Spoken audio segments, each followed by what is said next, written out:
you very much again, Jim McKay. And now let's get to the fight itself, to the one that has caused national controversy and national headlines throughout the past week. Let's go to the Central Maine Youth Center and fight announcer Johnny Addy.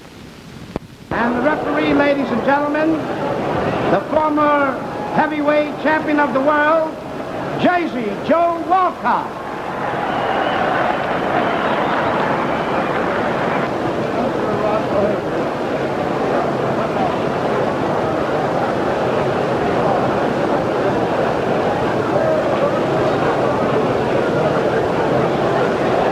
Ladies and gentlemen, Intercontinental Promotions Incorporated, Robert A. Nylon, President, and Arena AA present the main event, 15 rounds for the heavyweight championship of the world. The principals, introducing from Denver, Colorado, he's wearing black trunks, he weighs 215 and a quarter, the former heavyweight champion, and now the challenger, Sonny Liston.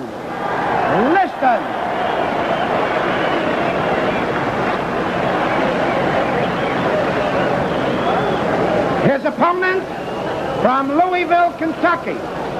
He's wearing white trunks.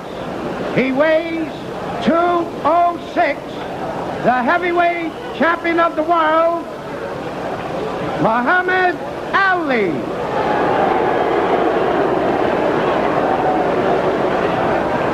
Ladies and gentlemen, Jersey Joe Walcott will now give the instructions. Well, gentlemen, this is a match you both worked very hard for, and I know you're both in good condition. I'm not going to go with a lot of preliminaries. I know you both know the rules remain, so I'm in here to enforce them. So I'll say you'll keep your punches up, protect yourself at all times. Good luck. Shake hands, come out fighting.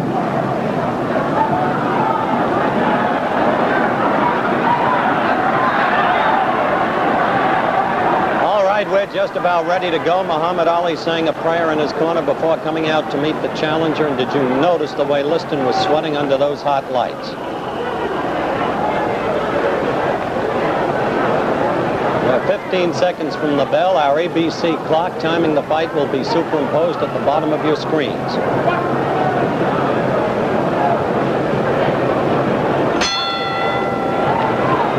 Here we go. Tactics the same as in the first fight, established almost immediately. Clay moving consistently to the left, virtually in a circle. Liston relying upon the left jab.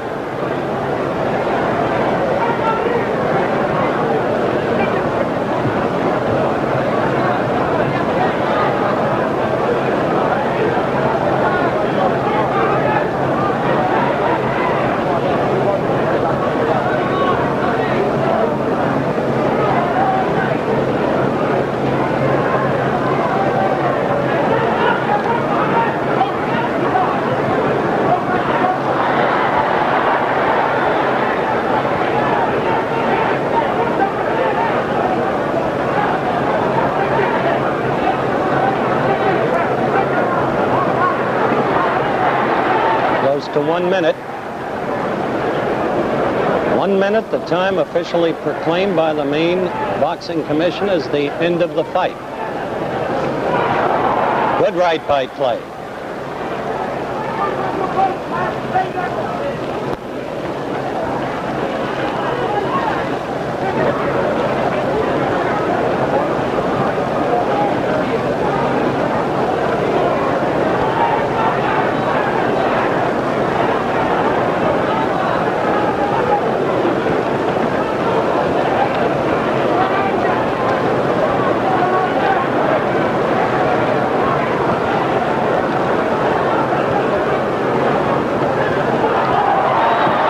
Did you see the punch?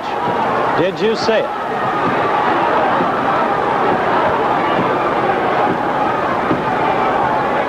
By the ABC clock, 1 minute 53 seconds was 10 seconds after Liston hit the canvas. Walcott never heard the official knockdown timekeeper. Liston never heard a count. Walcott leaves the fighters. Liston still has reflexes. Look at him duck. Now Walcott has gotten information that Liston was down for a count of 10 and more. And so the fight is over, and Muhammad Ali is still the champion in a scene of bedlam, chaos, and confusion.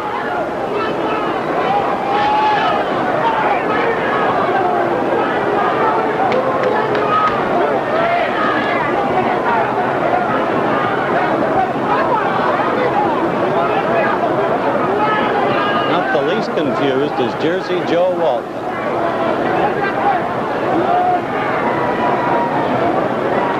The Liston frustration. Bandages come off. There is the confused one.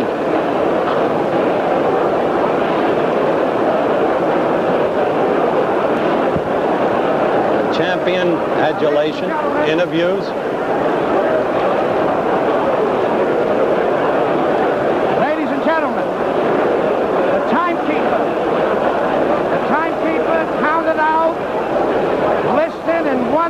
Of the first round, 1 minute of the first round, the winner.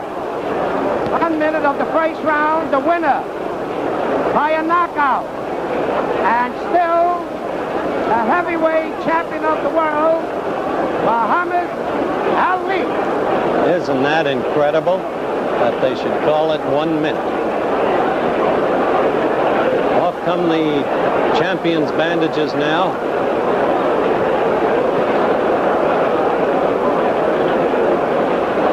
And the champion tells the press exactly how he feels about at least some of them.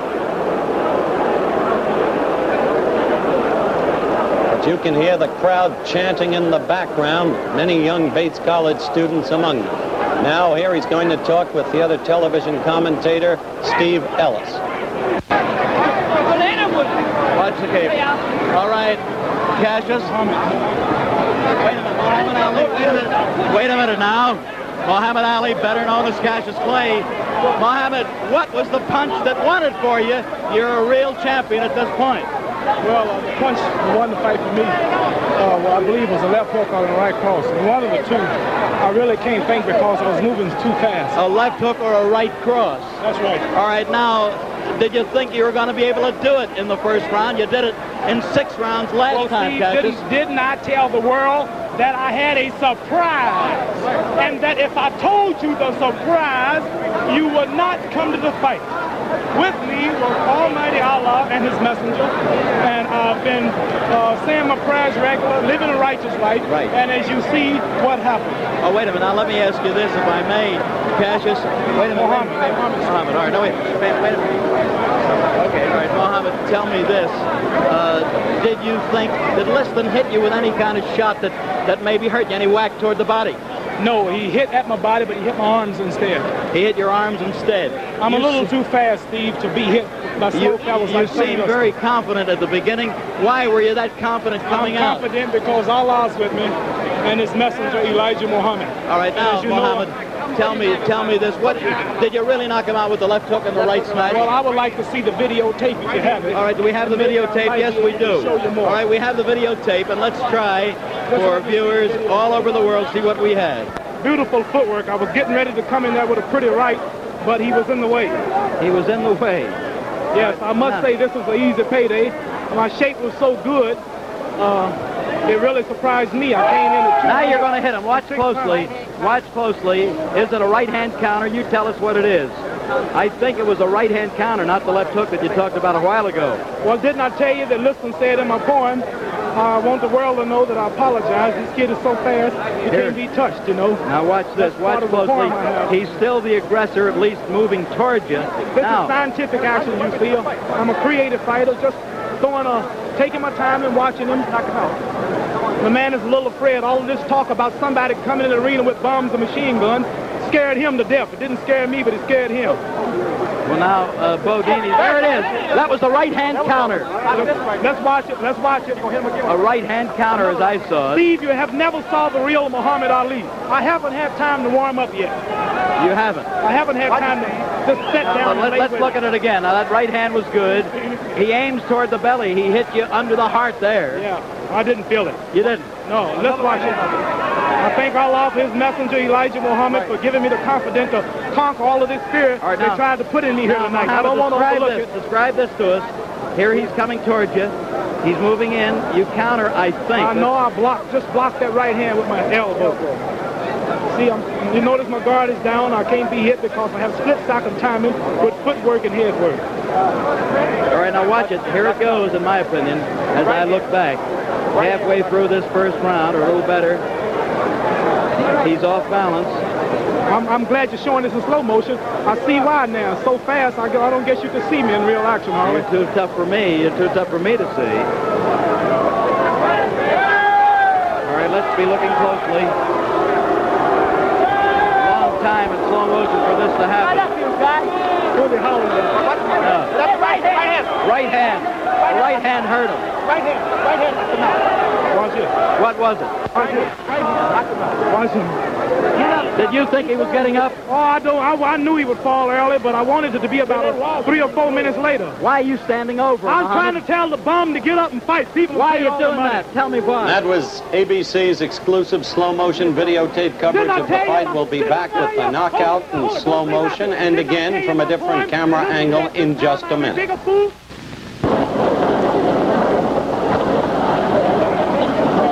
Now, once again, here is the knockout in slow motion.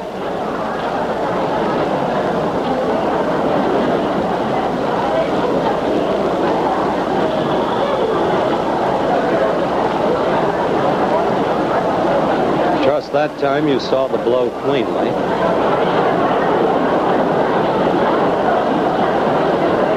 Now observe closely the extraordinary sequence of events that follows. First, the refusal of the champion to go to a neutral corner.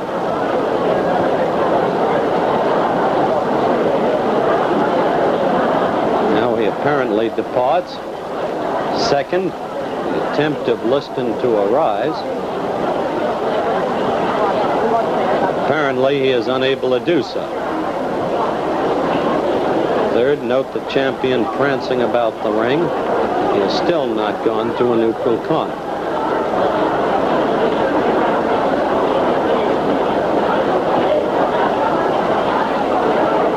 Fourth, the fight actually resumes.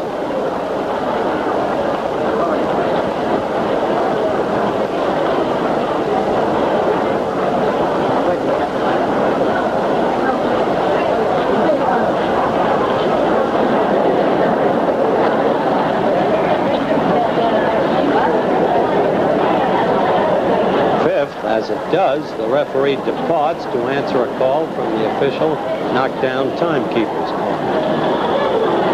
Sixth, Liston still has reflexes. Note the way he ducks the clay barrage. And seventh, Jersey Joe Walcott returns.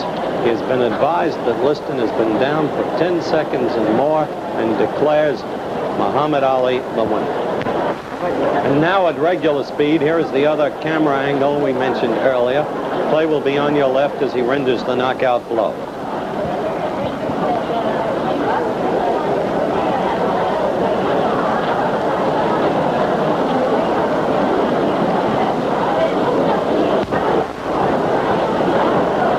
And there you saw it once again. Now, before we go to Robert Riga, let's listen to some post-fight comments by Liston and Muhammad Ali. What happened when you tried to get up? Do you think the fight would stop before it should have? Well, only thing I was trying to pick up the count. He was trying to pick up the count. Did you hear the count? Did you know what? No, I didn't. You didn't hear the count? He didn't hear the count, didn't know what it was. There was no count. He couldn't hear it. Was there a punch thrown before the right hand? No. How powerful was the punch in your opinion? It was fair. Hey, wait a minute. What is this? Fair punch. Fair punch.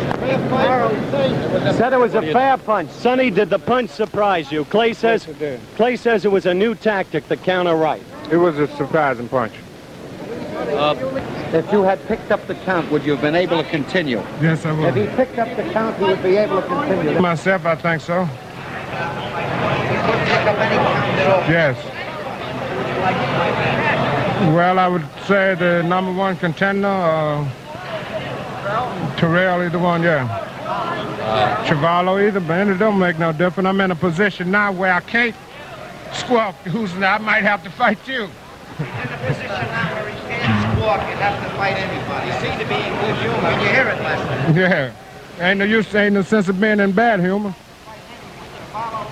Sonny, do you feel a disappointment at all? What actually are your Yes, feelings? I do. Feel real disappointed. I think it was because of my main point was to get him and get it over with. What was your plan? Were you going to try and get him early or stay with him? Well, I was going to stay with him. He got hit hard. I hit him with a punch that Jack Johnson used called the anchor punch. Stephen Fetcher, the old great Hollywood movie star, as I told you, he's working with me, and we were in secret training on something called the anchor punch. And this is a punch that Jack Johnson took to the graveyard with him. Nobody knew it but Stephen Fetcher, and it's a twist-like chopped right hand that is hard to see.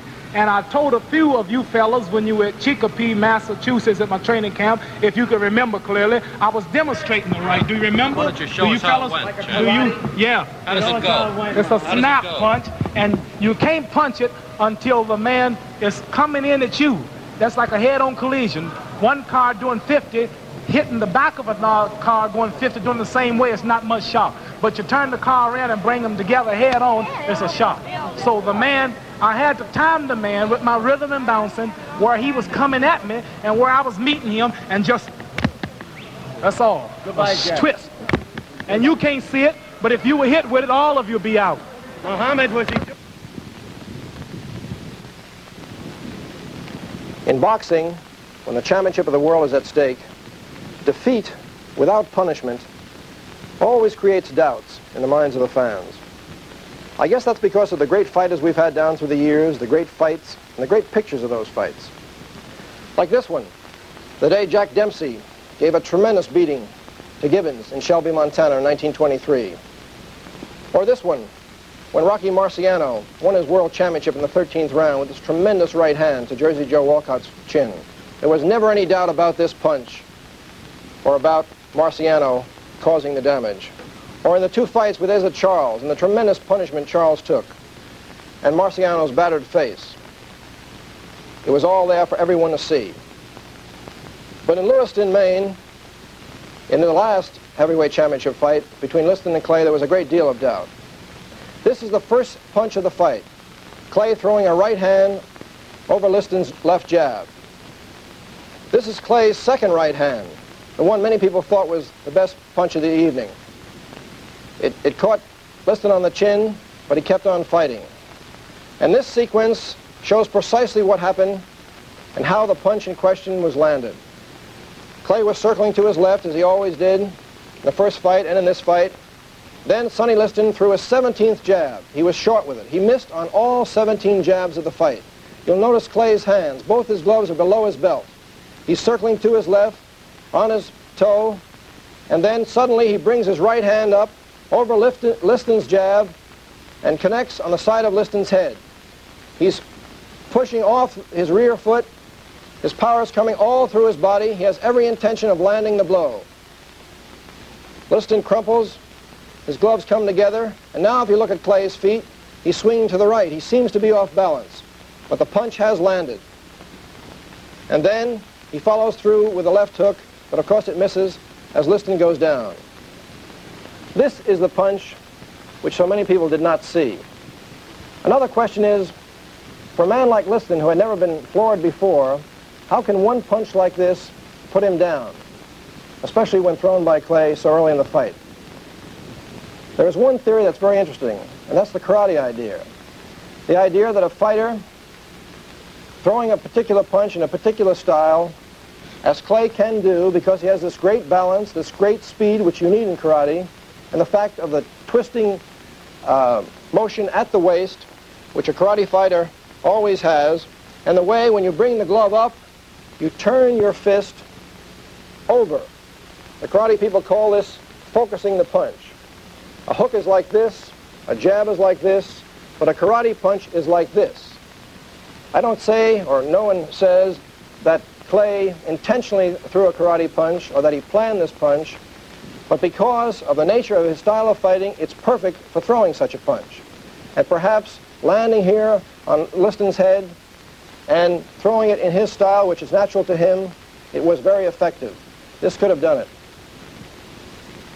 However, with all the slow motion tape, with all the high-speed film, there is one question to be answered, and one question which photography will never show.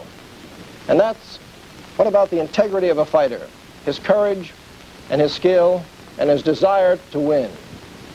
No camera showed it that night in Miami when Liston stayed in his corner, and no camera showed it in Lewiston. The immortals, Jack Dempsey and Rocky Marciano, will discuss this idea in a little while, but right now, the famous referee, Ruby Goldstein, and Howard Cosell. Thank you, Bob. And Ruby Goldstein is, of course, the most famous third man in the ring in boxing history. Ruby, you're in the ring. Guy gets knocked down. What do? Immediately, I see that the man that's caused the knockdown gets to a neutral corner, and in about 4 seconds, I'm back yelling the count into the man that's on the floor, which I pick up from the knockdown timekeeper. How do you hear it from the knockdown timekeeper? It usually comes to the count of 4. I hear it from the knockdown timekeeper in Madison Square Garden, the Bull Clubs, or where they hold the fights. There is a loudspeaker, and it's very easy to hear. But someplace I wound up where you couldn't hear it in some smaller clubs, and we just read the lips of the announcer. Lip reading. Right. All right. Have you ever in your lifetime left the fighters to themselves, one fighter on the floor? No, you don't leave it, and I feel sorry for Joe Walcott. He's a fine man, very honorable man, interested in a lot of good work, but he had a tough man to handle, a man like Clay who kept roaming around in the vicinity where Liston was, yelling to get up, and it was difficult. At the same time, we've got to be reportorial about this, Ruby. Let's have a look. We had a special camera following Walcott during that period of action there, or chaos, however you want to put it. And I'd like your comments about Jersey Joe as we run the film of the fight and see exactly what he does. Now, there's Liston down. Now we're going to be going to Jersey Joe.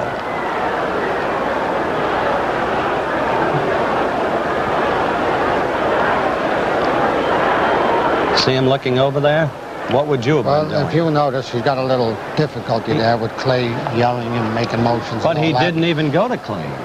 Well, he probably don't know where the knockdown timekeeper is sitting, and he probably doesn't hear what he's saying, and he's going over to find out what's going on. It is wrong, but I feel sorry for a fine guy like Walcott. And not having heard the timekeeper, his key error was to run over there and then declare the fight over, because you can't declare a fight over, can you, Ruby, if the man is never going to a neutral corner who's not the other man? No, you don't have to count. You can tell the timekeeper to hold up the count, and that's why Dempsey had the long count in Chicago with Gene Tunney. Dempsey didn't go to the corner, and the referee didn't start the count until he did. So henceforth, you had about 4 seconds more in the count there. And he could have done this here as well, but maybe it's the fact that just a once-a-year referee. These fellows don't referee too often. Sometimes once a year, twice a year, then 3 years goes by and they don't referee, and you can forget sometimes. Anybody can make a mistake. I've made them too. Yeah, but so few and far between. Thank you so much, Ruby. Thank you, Howard.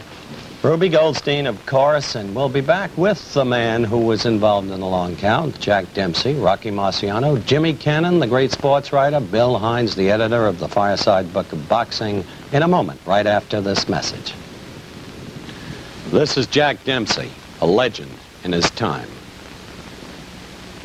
And Bill Hines, boxing expert, editor of the Fireside Book of Boxing, author of the great boxing novel, The Professional. Jimmy Cannon, the distinguished syndicated columnist of the Hearst Press. The hard rock from Brockton, Rocky Marciano, who never tasted defeat. These then are our panelists. They have seen the very films that our viewers have seen, and I'd like to begin with you, Jimmy Cannon, because at the bout, you were directly situated to see Clay throw the punch. Was there a punch? Yes, there was a punch, Howard, but I didn't think it was hard enough to crush a grape. The ring lights were very hot. The only explanation I can give for the way Liston fell was that perhaps he was sunstruck by the lights. It was a hoax in the sense, I don't think it was a fix in the sense that money was passed, but I don't think that Liston tried as hard as he should. He just took a punch and got out of there. That's the way it looked to me. Afterwards, when he got up, he certainly wasn't unconscious. He seemed in possession of his faculties. He ducked, knew enough to duck, about 5 or 6 right and left hands. Now, I'm not jumping on the bandwagon after the fight. Before the fight, I refused to pick a winner because I didn't like the circumstances of it, the people connected with it, the mere fact that Liston owns 22.5% of the stock in the company that promoted it. They make an excuse that he doesn't really own it anymore, but it's in the name of William Crawford. I asked Sam Margulies, who's connected with the promotion and seems to be Liston's manager, although he denies it, whose name it was in. And he said, William Crawford. And I said, who is William Crawford? And he said, Liston's father-in-law. Hi, Jimmy. I'm going to move from that to Rocky Marciano because, Rock, you and I were seated together right beneath Liston, virtually, where he fell. Weren't you under the impression that he slipped or tripped rather than fell? Yes, I did, because Clay was in no position at the time to throw a solid punch. He was moving from side to side in those funny moves that he makes, and it looked like he pulled back, threw a sort of a leading right hand without too much power, but from the films, evidently after he threw it halfway, he then put some power behind it and did get in about 6 inches of punching power. Didn't you feel that Walcott thought Liston slipped or tripped? Yes, he acted that way because he just didn't start the count at all. Well, here's a good chance, gentlemen, for a break. We'll get to Bill Hines and Jack Dempsey in just a minute, so let's take 60 seconds out for another kind of sport, shall we? All right, let's resume and let's talk to the Manasseh Mauler, Jack Dempsey. Jack, you deliberately did not look at that fight until today when you've seen the films. That's right. What's your view of the films? Well, there's very little to see, except I saw the punch, and the list looked very slow, and there was so much confusion, you can't tell what was going on. You think it was a knockout blow? Well, I don't know how hard he was hit. Not being on the receiving end, you never know just how hard these punches do come over, but I did see the punch go over. Earlier, you were quoted as saying that you didn't want to see the fight or even hear it because you expected that this kind of thing was going to happen. Well, I felt that something could happen, and I didn't want to, if you can't say something good, why say anything at all? I didn't want to say nothing. All right, Bill Hines, you edited the very film that the viewers have seen today. You satisfied that there was a sufficiency of force in that punch to knock out Liston?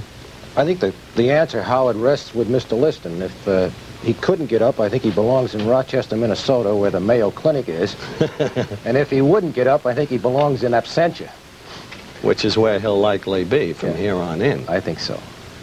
Billy, the thing that puzzles me is the documented record shows that Liston had never before been felled, and Clay had never before been a one-punch knocker-outer. Now, in the wake of those facts, how could this have truly been a knockout punch? Well, I think you'd have to understand Liston's entire physical condition, and we're not sure of that. We're really not even sure how old he is. He says he's 31, and we say he's 31 plus.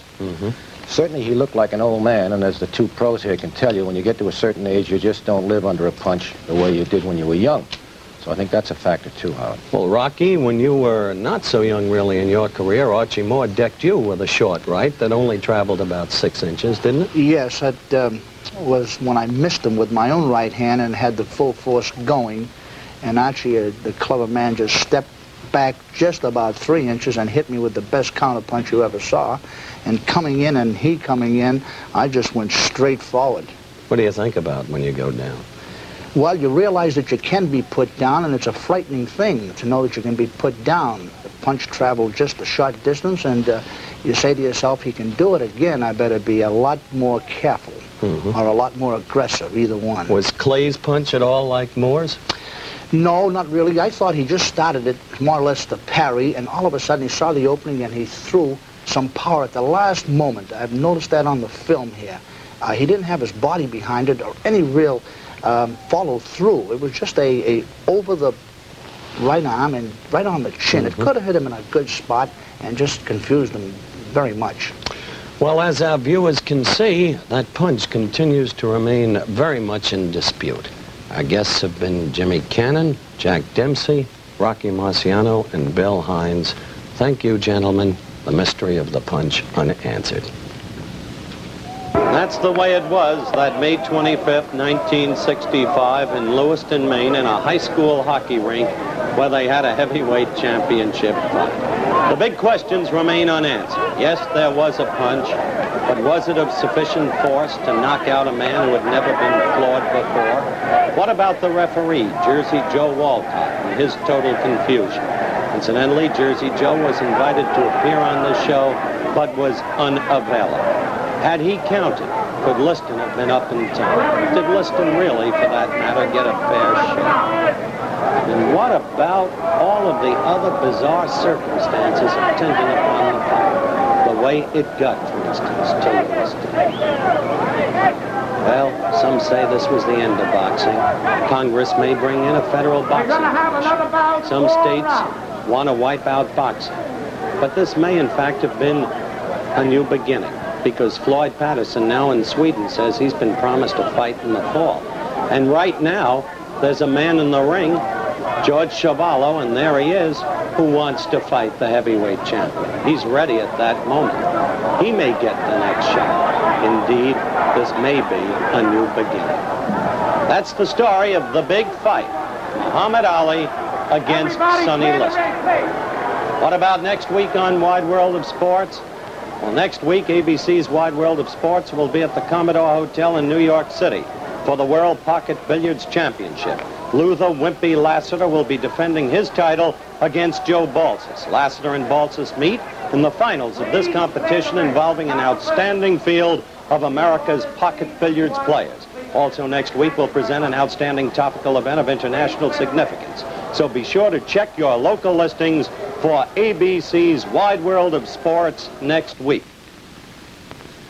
The executive producer of ABC's Wide World of Sports is Rune Arledge. The Clay Liston segment was produced for ABC by Jim Spence and Jim Colligan and directed by Marshall Diskin, Bob Delaney, and John Sedgwick. Parachuting coverage produced by Jack Lubell and directed by William Bennington. Today's remote pickups were by ABC New York and Hollywood. Nationwide and worldwide travel arrangements for ABC's Wide World of Sports made through in promotional consideration furnished by TWA Trans World Airlines. Remember to check your local listings for ABC's Wide World of Sports next week. Now, this is Howard Cosell saying so long. The preceding program was pre-recorded.